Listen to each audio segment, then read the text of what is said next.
Queridos amigos, amigas, paz e bem.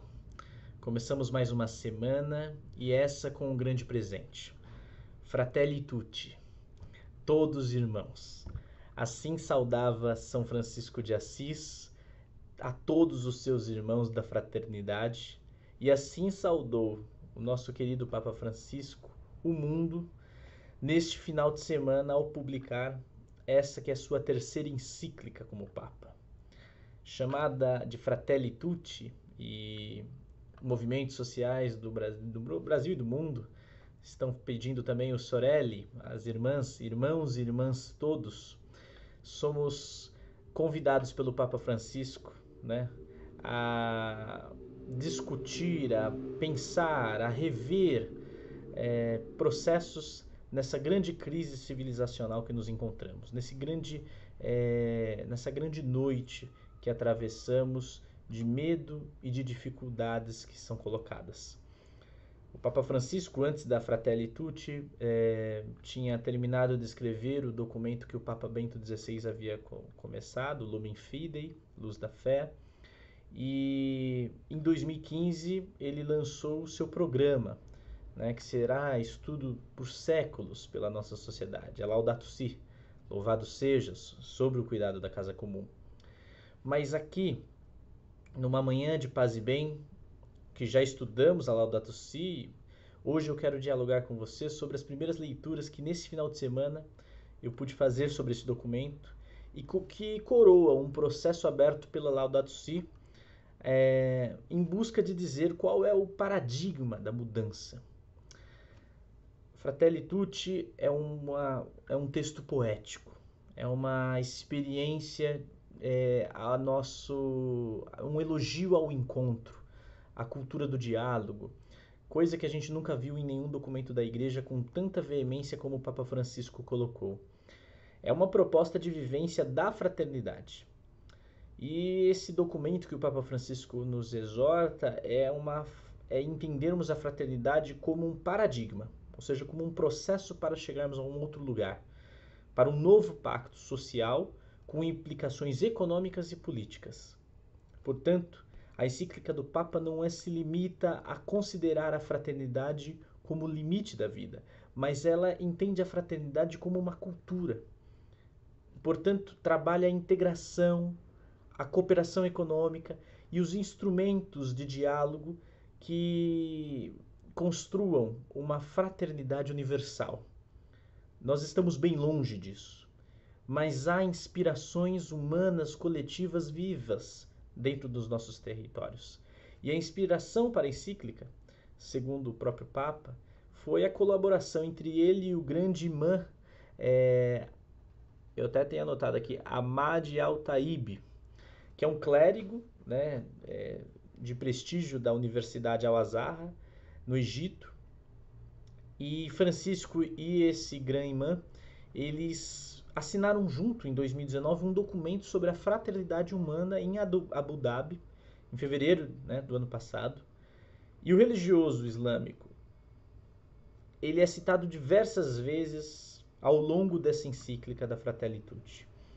E o caminho de Francisco de Assis, o santo, é um caminho para nós nesse ano, num tempo tão sombrio, tão desafiante, neste nosso século, um aviso, né? um alerta, porque a nossa casa comum está pegando fogo. Os níveis de calor são impressionantes. Em resumo, nós marchamos de olhos abertos para um abismo. E nesse momento, nós temos um Papa, como Francisco, né, que é atento a isso e quer, pela espiritualidade de Francisco de Assis, nos alertar como viver com a casa comum. E o Papa Francisco, nessa encíclica, ele trabalha a dimensão acolhedora e a acolhida como espaço de boa nova, esperando que sejamos uma boa nova, uma amorosidade com o mundo, que se faz profundamente espiritual e se faz caminhante, político e comportamental. E conhecer essas imbricações da vida e sua complementariedade. O Papa Francisco ele nos convida a sermos peregrinos. Vocês sabem que peregrinar é se pôr a caminho. E o Papa Francisco ele entende isso, a peregrinação, com esse chamado ao diálogo e à amizade social, né? Aproximar-se, expressar-nos, ouvir-nos, acolher-nos, conhecermos-nos, esforçarmos-nos para entender e assim buscando pontos de contato. Tudo isso se resume no verbo dialogar, para encontrar e ajudar os outros mutuamente, construir então uma sociedade dialógica, uma cultura dialógica, que não pretende o meu conhecimento e o seu conhecimento, mas pretende um encontro entre saberes, entre práticas, para nós olharmos para o caminho e conseguirmos ver para onde caminhar. O Papa Francisco diz que não é necessário para que a gente entenda que o diálogo não é buscarmos a suficiência, né, nossa, mas é o desejo de encontrarmos no outro caminho, né? A generosidade, a perseverança, a coragem de nos colocarmos na escuta se torna um grande desafio nessa nossa sociedade. E a fraternidade é um modo de despertar a vontade legitimamente manifestada na sociedade como alternativa. Nós temos no mundo inúmeros projetos de resistência forjados na fraternidade, que é um desdobramento da solidariedade e do reconhecimento também do convívio com os outros. E o Papa Francisco, num primeiro capítulo dessa nossa encíclica, um presente para todo mundo, que eu vou convidar muito vocês a lerem nessas próximas semanas, ele apresenta as sombras do mundo fechado. O fim da consciência histórica, o Papa Francisco comenta, porque nota-se cada vez mais a penetração cultural de uma espécie de desconstrucionismo, né? Em que a liberdade humana pretende construir tudo a partir do zero, né? Deixa apenas a necessidade de consumir sem limites e a acentuação de muitas formas de individualismo sem conteúdo. Eu lembro em 2018, naquele encontro da Educadores para a Cultura do Encontro com o Papa Francisco, na sala Dom Oscar Romero, na Caritas de Roma, e o Papa Francisco falava para nós, a juventude lá presente, que nós tenhamos certeza que a consciência histórica é um caminho. Antes de nós, outros passos foram dados e buscar a comunhão com o passado dá concretude à construção do hoje. Ninguém é sujeito a histórico. E é bonito que o Papa Francisco coloque isso, porque vivemos cada vez mais a dificuldade de reconhecimento de uma cultura que reconheça a história, os antepassados, que busque na ancestralidade seus caminhos. E as religiões de matriz africana, os coletivos periféricos, trazem muito vivamente a ideia do ancestral, a ideia da busca por reconhecer na história o nosso caminho comum. Um segundo momento, o Papa Francisco também coloca sobre o descarte mundial. Parte da humanidade parece sacrificáveis em benefício de uma seleção que favorece um grupo humano digno de viver sem limites. Uns descartáveis e outros vivendo sem limites. Uma crítica econômica profunda. E colocar que direitos humanos que existem, mas que não são suficientemente universais, né? O Papa Francisco comenta no texto sobre essa ação poderosa contra o descarte. Entender os direitos humanos a partir do seu universalismo. E isso é muito presente também, inclusive, em Boaventura de Souza Santos, né? Apontando que a globalização é uma ação social e econômica para um mundo comum e não para este mundo onde tudo é mercadoria, tudo é descartável, né? Que tudo é destrutivo e tudo é consumo. No número 51, o Papa Francisco aponta o mal-estar causado das influências econômicas dos países do norte global, incorporando então uma forte crítica ao neocolonialismo que as nações do norte realizam. Em seguida, também mostra que o neoliberalismo causa uma despossessão. Ele retira ele retira nossa autoestima e nos amarra em ansiedade e depressão, que é uma tendência de não somente uniformizar o mundo, como também adoecê-lo. A multidão descartável segue sendo objeto de um plano de destruição dessas elites. E o Papa Francisco ele renova essa crítica econômica. Já temos um encontro da economia de Francisco para 2021 e ele vai criando documentos e discussões sobre isso, né? Uma crítica econômica neoliberal.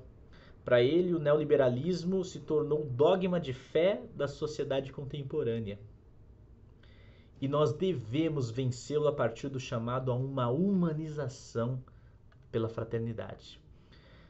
A encíclica do Papa Francisco cobre diversos assuntos: imigração, distâncias entre ricos e pobres, injustiças econômicas, como venho falado para vocês, econômicas e sociais, desequilíbrios na atenção à saúde e o aumento da polarização política em muitos países, né?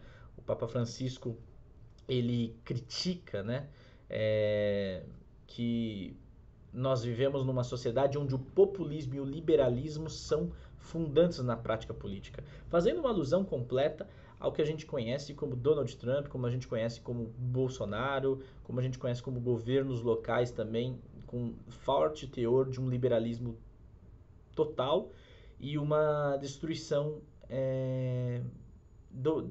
da estrutura política, porque desencanta o povo e faz o povo se afastar mais da vida política.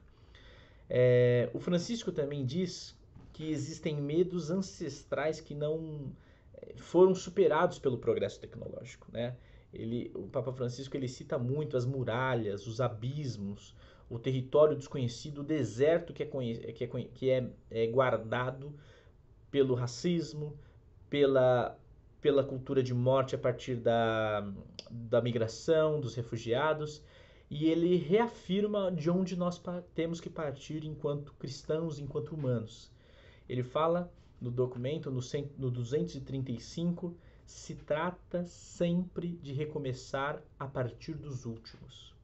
Isso vem de uma teologia de John Sobrino, dos últimos, que fala sobre isso. A teologia de descer da cruz os crucificados, os últimos da sociedade, aqueles que não têm importância.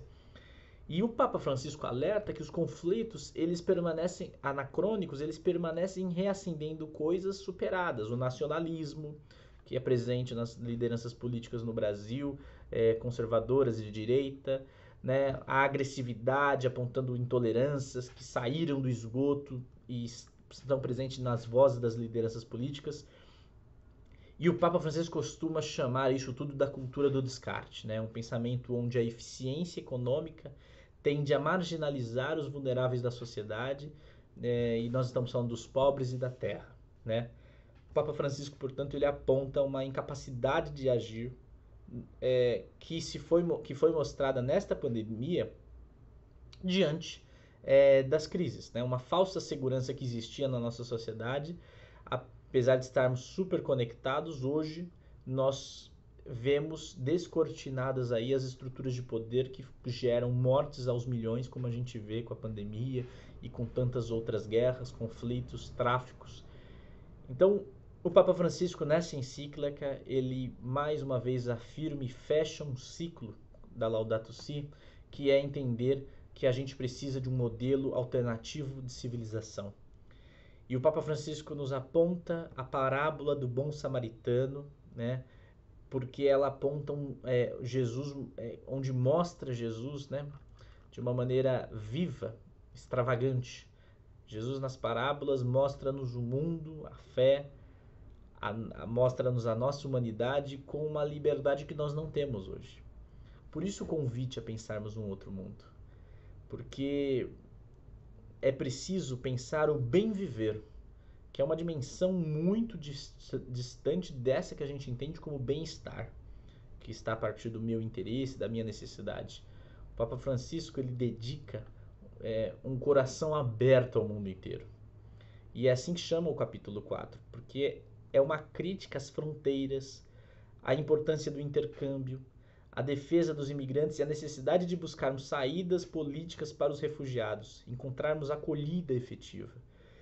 Num determinado momento do texto, um achado que Milton Santos e Paulo Freire se deleitariam ouvindo de um padre, de um papa, que também é padre, né?